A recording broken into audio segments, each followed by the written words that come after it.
This is an indie podcaster production.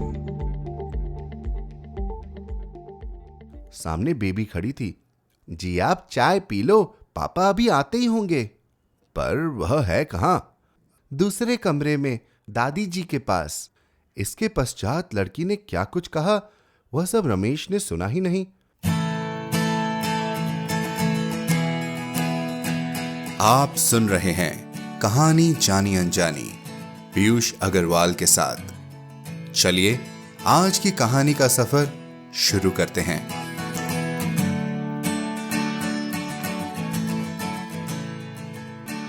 नमस्कार दोस्तों, आशा करते हैं आप कहानी जानी अनजानी सीजन 3 की कहानियों का आनंद ले रहे हैं। मैं आजकल कलकत्ते आया हुआ हूं अपने परिवार के पास।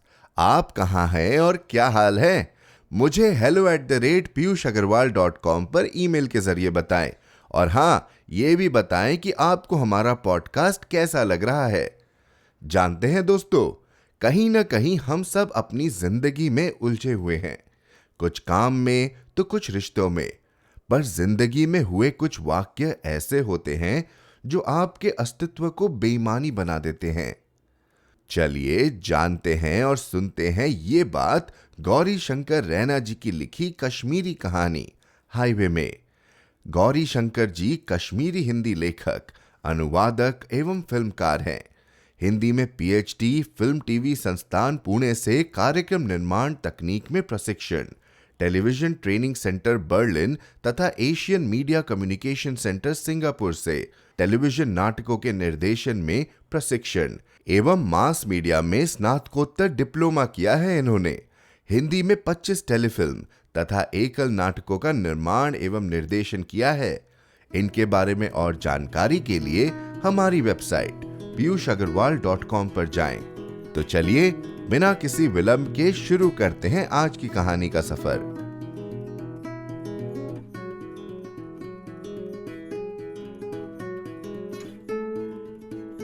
हाईवे, गौरी शंकर रैना। कॉलोनी के पार्क में स्वच्छंद खेल रहे बालक बालिकाओं का कोलाहल तब मंद पड़ा जब एक नई चमचमाती सफेद कार ठीक सामने सड़क पर आके रुकी। गाड़ी रुकते ही शॉफर ने फुर्ती से दरवाजा खोला और आदर भाव से अपने साहब के उतरने की प्रतीक्षा करने लगा। कुछ ही क्षणों में एक 30-32 वर्षीय तरुण उसकी कार से उतरा। खिला खिला चेहरा, उत्साह से भरा आकर्षक व्यक्तित्व और उसके अनुरूप उपयुक्त ढंग की पोशाक। ब्लू डबल ब्रेस्ट के साथ फ्लावर पैटर्न की टाई। क्या अंदाज! आस पड़ोस के बच्चों ने एक नजर भर देखा और फिर से अपने खेल में तल्लीन हो गए। ड्राइवर ने कार का दरवाजा बंद किया और वहीं रुका रहा, जबकि उसका अधिपुरुष सामने के क्वार्टर की ओर जाने लगा। लॉन के बीचों बीच चलते हुए जब वह सामने के सरकारी मकान में कदम रखने ही वाला था, तभी मेहरी भारी सी चिलमची लिए हुए बाहर आई। कौन? किससे मिलना है साहब? बाल कृष्ण जी घर में है क्या? तरुण ने पूछा। पास में टंगी अलगनी पर कपड़े फैलाते हुए मेहरी अंदर आवाज देने लगी। ओ बेबी जी, कोई साहब आए हैं। भीतर से किसी अनुक्रिया के अभाव में मेहरी ने गीला लबादा एक तरफ को अटकाते हुए कहा, अंदर में सभी लोग हैं ना, आप जाओ ना साहब जी। चलने को तैयार था कि तभी किसी ने उत्साह से बाहुपाश में जकड़ लिया। देखा तो बालकृष्ण ही था, उसका प्यारा भाई जाना। पर यह क्या, वह जीवंत चेहरा आज एकदम जर्जर। भाई जाना, यह क्या, इतने कमजोर? सब ठीक तो है ना? अरे भाई, ऐसे क्यों बदहवास हुए जा रहे हो? बुढ़ापे का पदार्पण है, चलो भीतर चलो। हाँ हाँ चलिए। अधेड़ अवस्था के बालकृष्ण उसके मौसेरे भाई ने लॉबी में पहुंचते ही उत्साह के साथ परिवार के सदस्यों को बुलाना शुरू किया। अरे देखो तो कौन आया है। आनंद फानन 18 वर्षीय बेटी बेबी, 20 वर्षीय बेटा पप्पू और पत्नी शीला सामने हाजिर हो गए।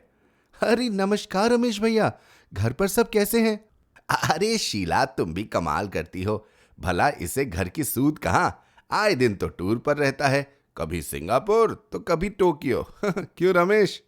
हाँ हाँ भाईजान, आप ठीक कहते हैं। मगर भाभी, घर के साथ पूरा संपर्क बनाए रखता हूं, हर दूसरे दिन फोन करता हूं।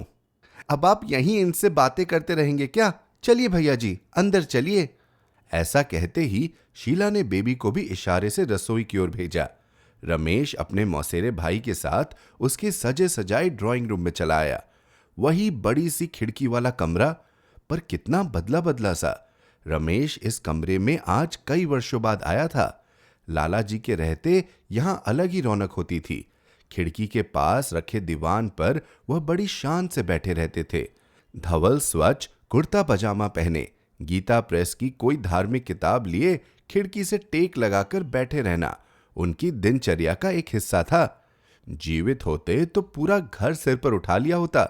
रमेश के लिए इलायची और बादाम वाला कहवा अब तक क्यों नहीं आया? लीजिए अंकल।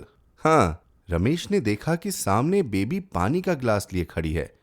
ट्रे में से गिलास उठाते हुए जब उसने पूछा कि वह आजकल क्या कर रही है, तो बेबी ने मुस्कुराते हुए जवाब दिया, बीकॉम फाइनल। तभी पप्पू भी चाय और बिस्कुट आदि लिए भीतर आया। अरे तुम चाय पियो, मैं अभी आया। यह कहकर भाईजान बरामदे की ओर जाने लगे। बच्चे भी ट्रे और खाली गिलास लेकर बाहर चले गए।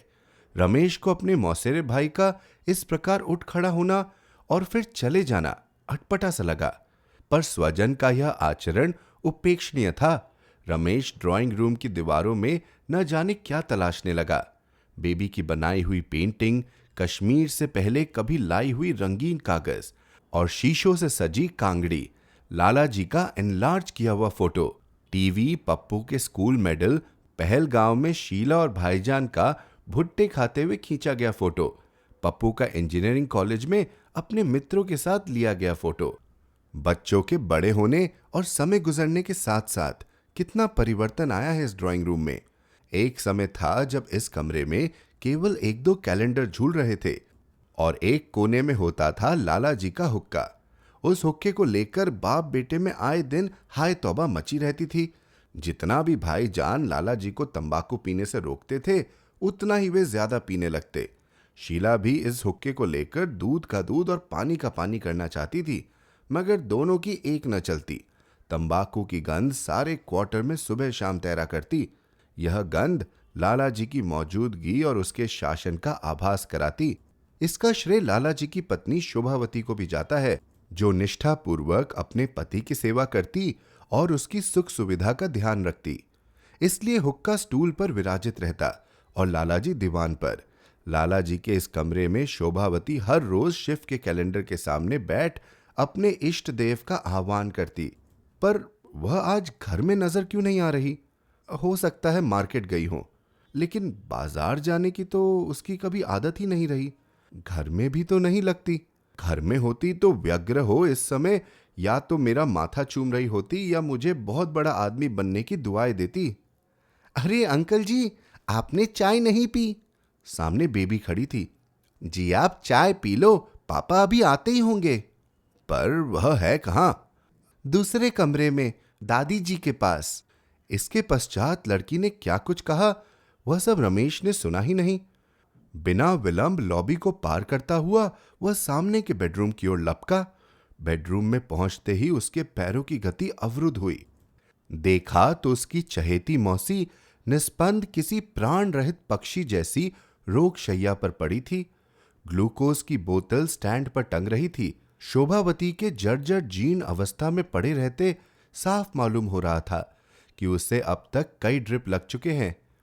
क्या यह वही मौसी है जो बारामूला के गांव में साल भर का धान अकेली कूटती थी और थकने का नाम भी नहीं लेती थी?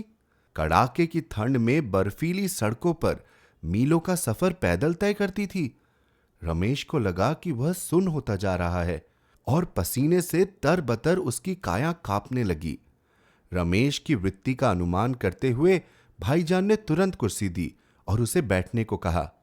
अनमना सा झेपते हुए रमेश बैठा, मगर शोभावती के चेहरे को एकटक निहारता रहा। उसकी मौसी के माथे पर आज न तो चंदन का तिलक ही था और न ही गले में लद्दाखी मोतियों की माला। बेसुध सी पड़ी वह वृद्धा काश कुछ बोलती। इसकी कभी ना खत्म होने वाली बातें विस्मृति में तो नहीं खो सकती।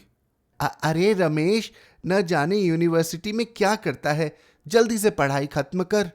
मेरी अच्छी बाबी मौसी, तुम यह क्यों नहीं समझती कि कोर्स अपने समय पर ही पूरा होता है और इम्तिहान भी किसी कायदे कानून के तहत होते हैं। वो तो ठीक है, पर देख लाला जी अभी सर्विस में हैं। कल को वह रिटायर हो गए तो किससे तुम्हारी नौकरी की बात करूंगी। पेंशन पर जाने के बाद भला किसी मुलाजिम की पूछ होती है। रमेश ने पास में बैठे अपने मौसेरे भाई से उपचार आदि के बारे में एक भी बात नहीं पूछी। वह भी इसकी मनोदशा से अनभिज्ञ नहीं था। वह जानता था कि रमेश की मां की असमय मृत्यु के बाद उसकी मां ने ही रमेश को पाला पोसा था।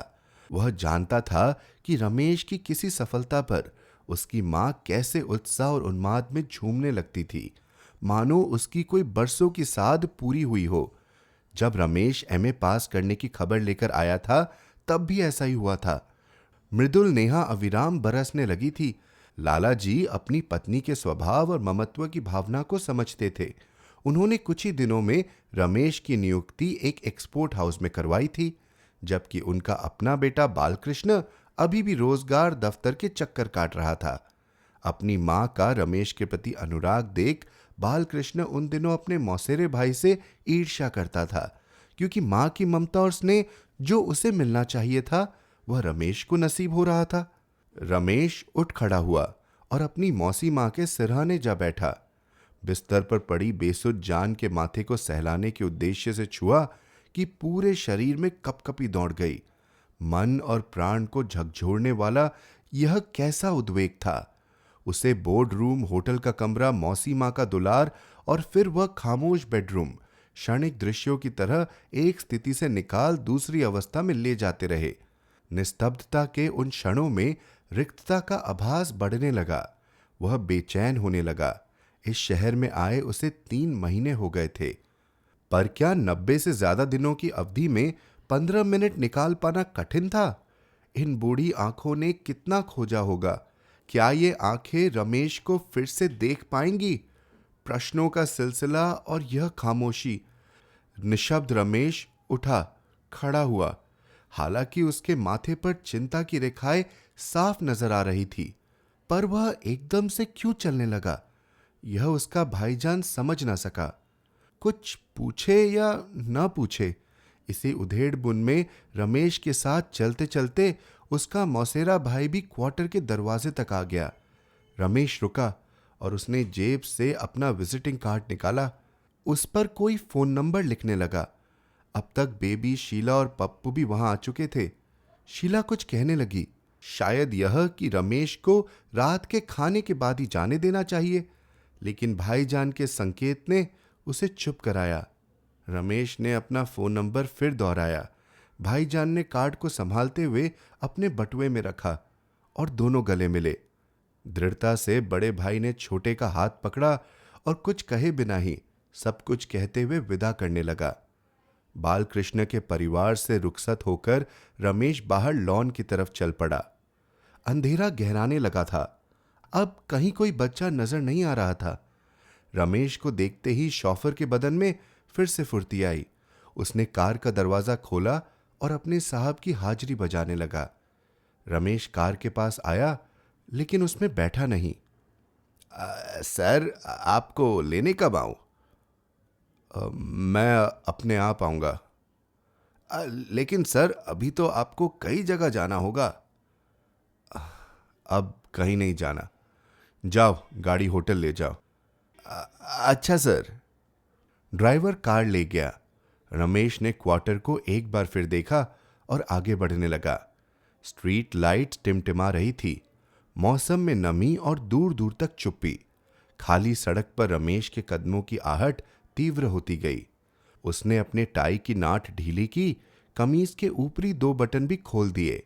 फुटपाथ पर बैठे किसी भिखारी ने आवाज लगाई। रमेश ने कनखियों से उसे देखा और चलता रहा। कोट का बटन खोला, जेब से रुमाल निकालकर माथे को पोंछने लगा। हवा कुछ तेज बहने लगी। हाथ का रुमाल एक झोंके के साथ किसी झाड़ी में उलझ गया।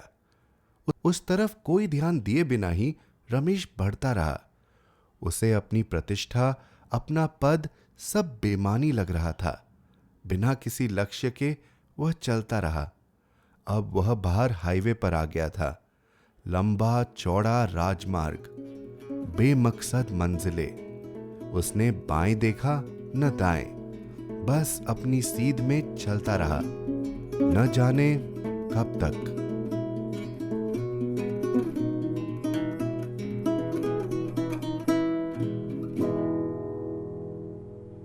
तो कैसा लगा आपको आज का एपिसोड?